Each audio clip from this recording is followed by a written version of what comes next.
أنزلناه في ليلة القدر وما أدراك ما ليلة القدر ليلة القدر خير من ألف شهر تنزل الملائكة والروح فيها بإذن ربهم من كل أمر سلام هي حتى مطلع الفجر۔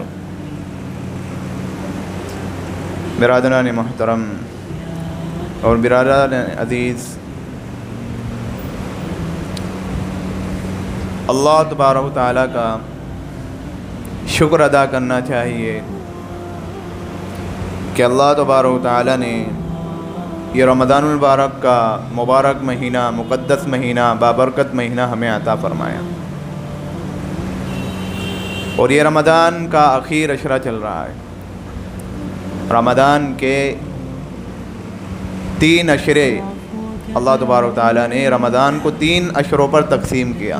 پہلا عشرہ رحمت کا، دوسرا عشرہ مغفرت کا، اور تیسرا عشرہ آنکھ سے آزادی کا، جس کو حدیث کے الفاظ میں یوں تعبیر کیا گیا: وَهُوَ شَهْرٌ أَوَّلُهُ رَحْمَةٌ وَأَوْسَطُهُ مَغْفِرَةٌ وَآخِرُهُ عِتْقٌ مِّنَ النَّارِ۔ تو یہ جو آخری عشرہ ہے یہ آنکھ سے آزادی کا عشرہ ہے۔ پہلے عشرے میں کسی نے کاہلی کی، دوسرے عشرے میں کاہلی کی، اور گناہوں میں ملوث ہو کر اللہ تبارک و تعالیٰ یہ کہہ رہے ہیں کہ تیسرے عشرے میں آ جاؤ، یہاں آنکھ سے آزادی ہے۔ کاہلی، جس نے کاہلی سستی میں پورے رمضان کو گزار دیا، تو اس کے لیے تیسرے عشرے میں ایک سنہرا موقع ہے کہ وہ تیسرے عشرے میں آ کر اللہ کی خوب عبادت کرے، اللہ کی اطاعت کرے، اللہ کا خوب شکر ادا کرے۔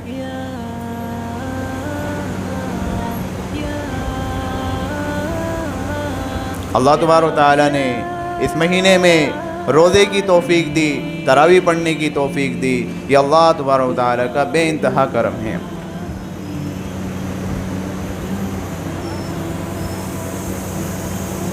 اور تراویح جیسی اہم سنت اور اہم عبادت کہ جس میں ہر جگہ غالباً قرآن کی تکمیل ہونے والی ہے۔ بھئی عام طور پہ معمول یہی ہے کہ 27ویں شب میں قرآن کو مکمل کیا جاتا ہے، ہر مسجدوں میں ہر جگہ یہ معمول ہے۔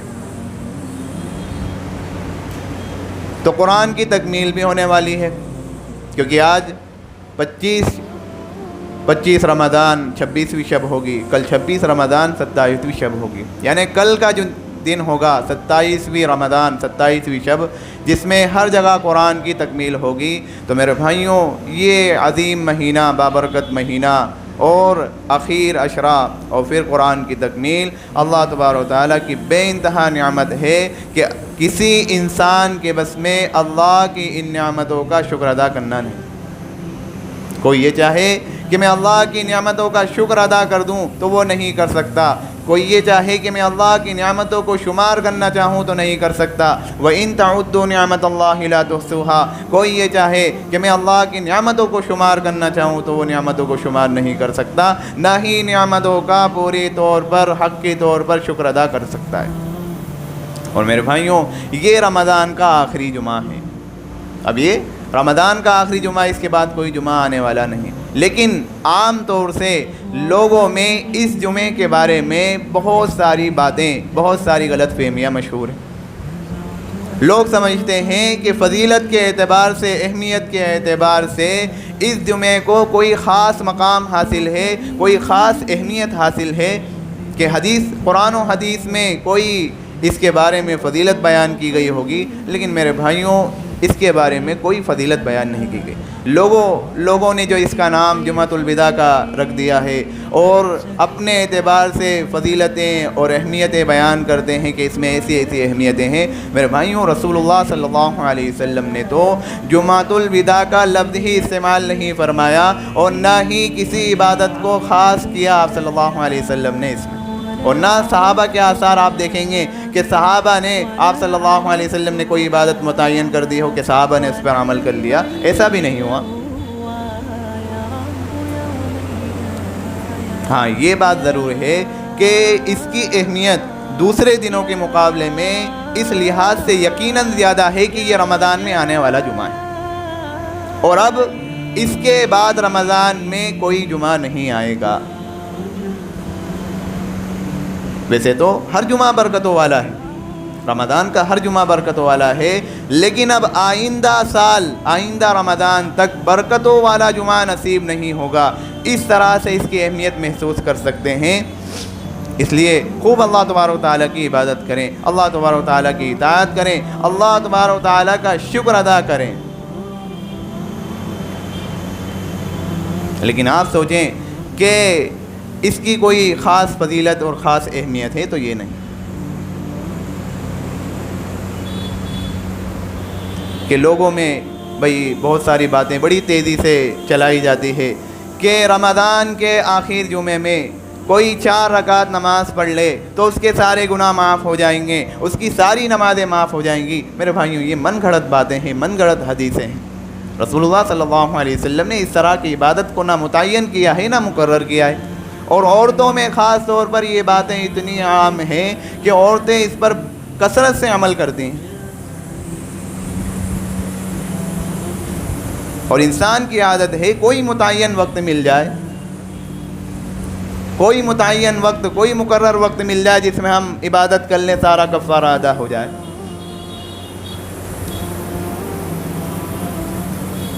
میرے بھائیوں، یہ رمضان کا آخری جمعہ ہے، اب آئندہ رمضان آئے گا، اس میں جمعے بھی آئیں گے، لیکن ہماری زندگی باقی رہے یہ ہم نہیں کہہ سکتے۔ اسی لیے تو رسول اللہ صلی اللہ علیہ وسلم نے رمضان کے 2 مہینے پہلے آپ صلی اللہ علیہ وسلم نے دعا فرمائی، اللہم بارک لنا فی رجب و شعبان و بلغنا رمضان۔ آپ صلی اللہ علیہ وسلم نے فرمایا، اے اللہ ہمیں رمضان تک پہنچا۔ رمضان کو پانے کی حضور صلی اللہ علیہ وسلم نے دعا فرمائی۔ ہم سعادت مند ہیں کہ ہمیں یہ رمضان مل گیا، رمضان کے جمعے ہمیں نصیب ہو گئے۔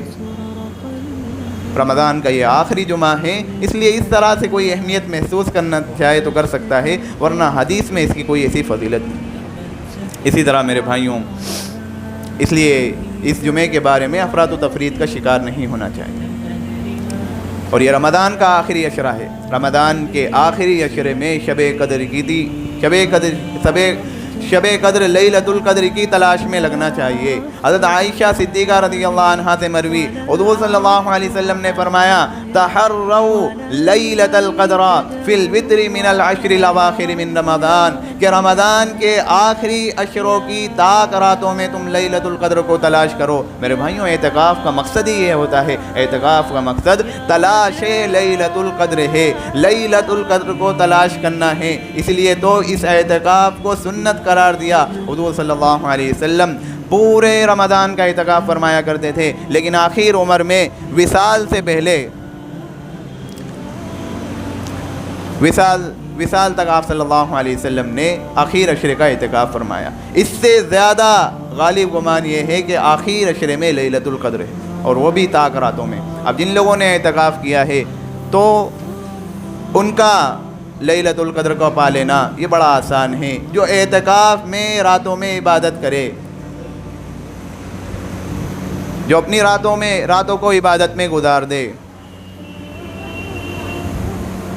اور جن لوگوں نے اعتکاف نہیں کیا جیسے میں اور آپ، تو کم از کم ہمیں میرے بھائیوں تاک راتوں کا خیال کرنا ہے۔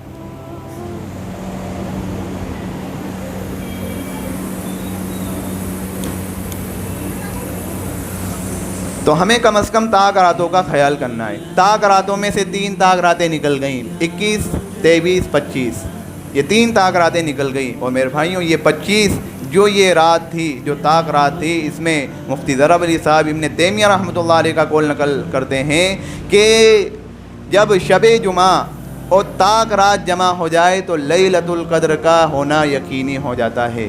اس لیے جن لوگوں نے اس 25ویں شب کو لیلۃ القدر کی تلاش میں عبادت میں گزار دیا تو گویا کہ اس کا لیلۃ القدر کا پانا بڑا آسان، بڑا یقینی ہے۔ ابھی بھی ہمارے پاس 2 آپشن اور ہیں، ایک 27 کا، ایک 29 کا۔ 27 کے بارے میں علماء کی اکثریت علماء کے اس پر ہے کہ 27 یہ لیلۃ القدر کی رات ہے، لیکن میرے بھائیوں یقینی نہیں، یہ صرف رائے ہے۔ رائے میں تو صحابہ کا عمل، حضرت عبداللہ بن عباس اور قاری قرآن ابی بن کعب رضی اللہ عنہ کا عمل بھی کہ لیلۃ القدر 27 ہی ہے۔ لیکن میرے بھائیوں رائے ہے، کوئی یہ کہے کہ 27 ہی لیلۃ القدر ہے تو یہ زیادتی ہے، یقینی نہیں ہے۔ حضور صلی اللہ علیہ وسلم ایک مرتبہ گھر سے باہر نکلے تاکہ لیلۃ القدر کے تعین کے بارے میں لوگوں کو آگاہ کریں، لیکن راستے میں آپ صلی اللہ علیہ وسلم نے دیکھا دو لوگ آپس میں جھگڑ رہے تھے، دو لوگ جھگڑا کر رہے تھے، فتنہ فساد کر رہے تھے۔ تو آپ صلی اللہ علیہ وسلم نے اپنے صحابہ میں آ کر کہا کہ میں تمہیں لیلۃ القدر کے تعین کے لیے آگاہ کرنے کے لیے آیا تھا، لیکن فلاں شخص کو میں نے لڑتے ہوئے دیکھا تو اس کی تعین ہی اٹھا لی گئی۔ میرے بھائیوں لڑائی جھگڑا، فتنہ فسادات، اختلاف کرنا یہ انتہائی بری چیز ہے۔ آپ صلی اللہ علیہ وسلم نے لڑائی جھگڑے اور فتنہ فسادات کی جڑیں کاٹ کے رکھ دی۔ آپ صلی اللہ علیہ وسلم نے فرمایا وَلَا تَجَسَّسُوا وَلَا تَبَاغَضُوا وَلَا تَدَابَرُوا وَلَا تُخَالِفُوا، کہ ایک دوسرے کی جاسوسی نہ کرنا، ایک دوسرے کی ٹوہ میں نہ رہو، ایک دوسرے کے ساتھ اختلاف نہ کرو۔ میرے بھائیوں یہ سب چیزیں لڑائی جھگڑوں کو دعوت دینے والی چیزیں۔ آپ نے فرمایا وَكُونُوا عِبَادَ اللَّهِ إِخْوَانًا، ارے اللہ کے بندو تم بھائی بھائی بن کر زندگی گزارو۔ میرے بھائیوں حضور صلی اللہ علیہ وسلم نے بھائی چارگی پیدا کی، اور یہ بھائی چارگی کہ جب مہاجرین مدینہ منورہ میں تشریف لائے تو حضور صلی اللہ علیہ وسلم نے ان کی مواخات فرمائی، ان کی ایسی بھائی چارگی کہ زمین میں ایسی بھائی چارگی کی مثال کوئی پیش نہیں کر سکتا۔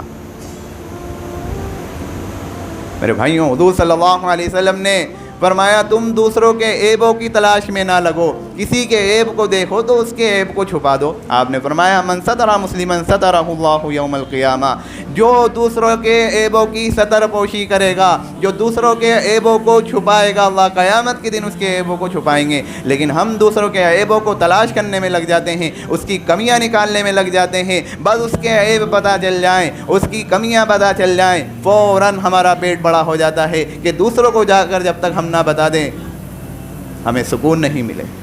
میرے بھائیوں حضور صلی اللہ علیہ وسلم نے جڑیں کاٹ کے رکھ دی کہ اس طرح سے جاسوسی نہ کرو، عیب نہ نکالو، ٹو میں نہ رہو، یہ سب لڑائی جھگڑے اور فتنے فسادات کو دعوت دینے والی باتیں۔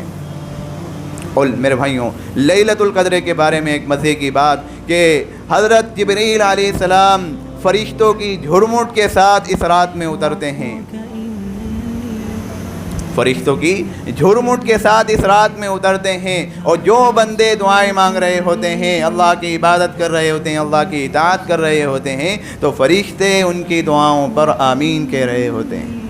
اب میرے بھائیوں بندوں کی دعائیں اور فرشتوں کا آمین جب جمع ہو جائے تو پھر اس بندے کی مغفرت ہونا یہ یقینی ہے۔ میرے بھائیوں اللہ تبارک و تعالیٰ نے اس مہینے کو شہر الغفران مغفرت کا مہینہ بنایا۔ اللہ تبارک و تعالیٰ نے اتنے بہانے بنا دیے ہیں، یہ کر لو مغفرت ہو جائے گی، 3 عشرے رحمت مغفرت، اور تیسرا عشرہ جہنم سے آزادی، کہ جو بالکل گناہوں میں ملوث ہو وہ تیسرے عشرے میں وہ اپنے آپ کو بالکل یہ نہ جانے کہ میں بہت گناہوں میں آلودہ ہو گیا، اب میرا کیا ہوگا۔ یہ تیسرا عشرہ آنکھ سے آزادی کا عتقم من النار ہے، وہ اپنے آپ کو کمزور محسوس نہ کرے، آ جائے عبادت میں لگ جائے، اللہ کے سامنے ہاتھ اٹھا دے، اللہ تبارک و تعالیٰ اس کو معاف فرما دیں گے۔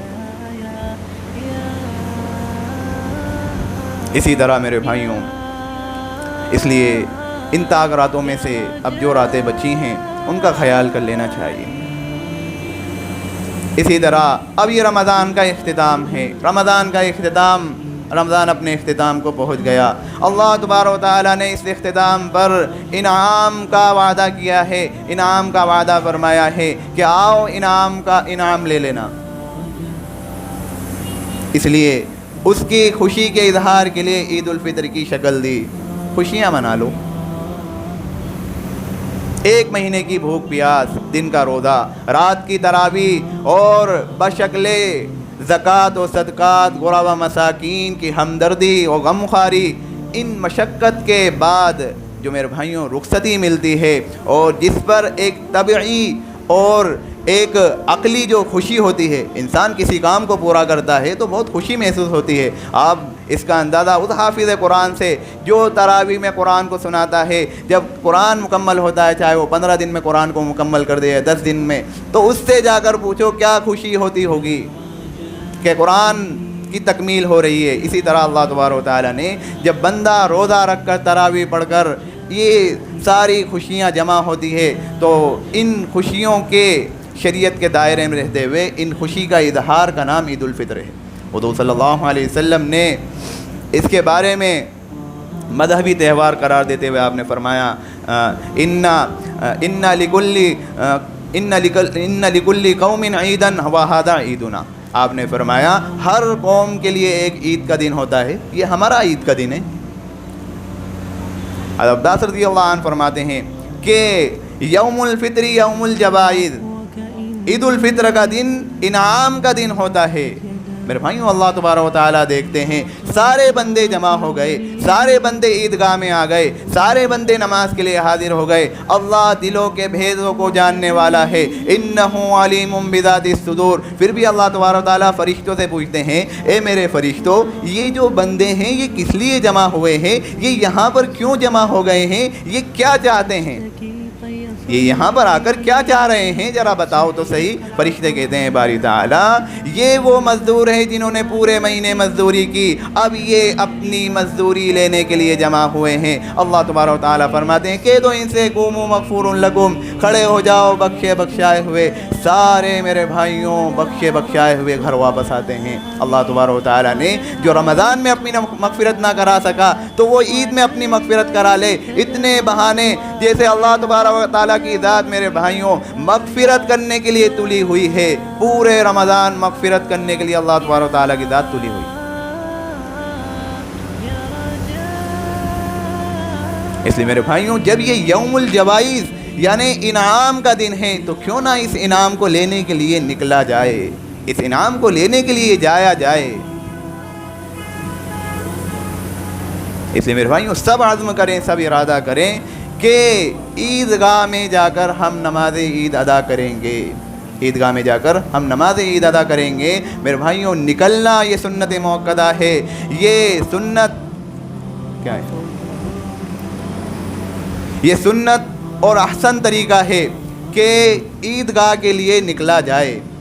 سارے مسلمان اگر عیدگاہ ہو تو عیدگاہ میں، ورنہ کسی میدان میں جا کر وہ نماز عید کرائے تاکہ مسلمانوں کی شان و شوکت کا اظہار ہو سکے۔ اس لیے میرے بھائیوں سب عزم ارادہ کریں کہ عیدگاہ کی طرف نکلیں، اور خاص خیال رکھیں غریبوں کا، مسکینوں کا، مفلسوں کا۔ حضور صلی اللہ علیہ وسلم نے مسکینوں کا اور مفلسوں کا خاص خیال رکھا ہے۔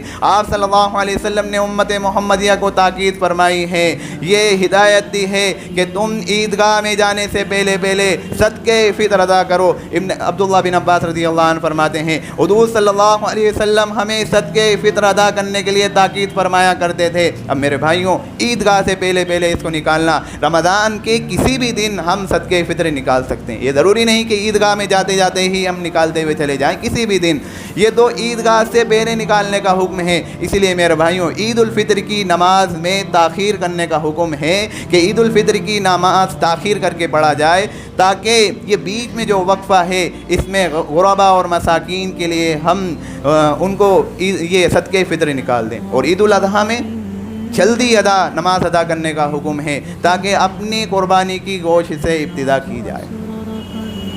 اس لیے میرے بھائیوں غربا کا اور مساکین کا خاص خیال رکھیں۔ اور ایک بات ضرور یاد رکھیں، یہ عید ضرور آ رہی ہے لیکن میرے بھائیوں فلسطینیوں کا خیال کر لینا۔ یہ نئے کپڑے ہم ضرور لے رہے ہیں، میرے بھائیوں نئے کپڑے پہننے کی کوئی ضرورت نہیں ہے، اچھا لباس پہن لینا۔ ارے ان فلسطینیوں کا خیال کر لینا، کیا اس کیسی عید، کیسے رمضان، کیسی تراویح ان کی گزری ہوگی۔ زیادہ خوشیوں میں میرے بھائیوں، شادمانی میں، مسرت میں اتنے نہ اڑ جانا کہ فلسطینیوں کا خیال نہ آئے۔ میرے بھائیوں کہیں نہ کہیں ان کا تصور لے آنا کہ کیسی ان کی عید ہوگی۔ ارے ہم یہاں پر خوشیاں منا رہے ہیں، وہ کیسے خوشیاں منا رہے ہوں گے؟ ان کے گھر اجڑ گئے، ہزاروں لوگ شہید ہو گئے، بچے شہید ہو گئے، پورا گھرانہ اجڑ گیا۔ ماں باپ نے اپنے بچوں کو، میرے بھائیوں ماں باپ نے اپنے بچوں کے جنازوں کو دیکھا، کسی نے جنازوں کو بھی نہیں دیکھا، بم سے بالکل بلاسٹ ہو کر رہے۔ بچوں نے اپنے ماں باپ کی جنازوں کو دیکھا، پورے پورے خاندان اجڑ کر رہ گئے. اس لیے میرے بھائیوں ضرور خیال کر لینا، اتنی خوشیوں کا اظہار نہ کر دینا. نئے کپڑے پہننے کی بھی کوئی ضرورت نہیں، اچھا لباس پہن لینا.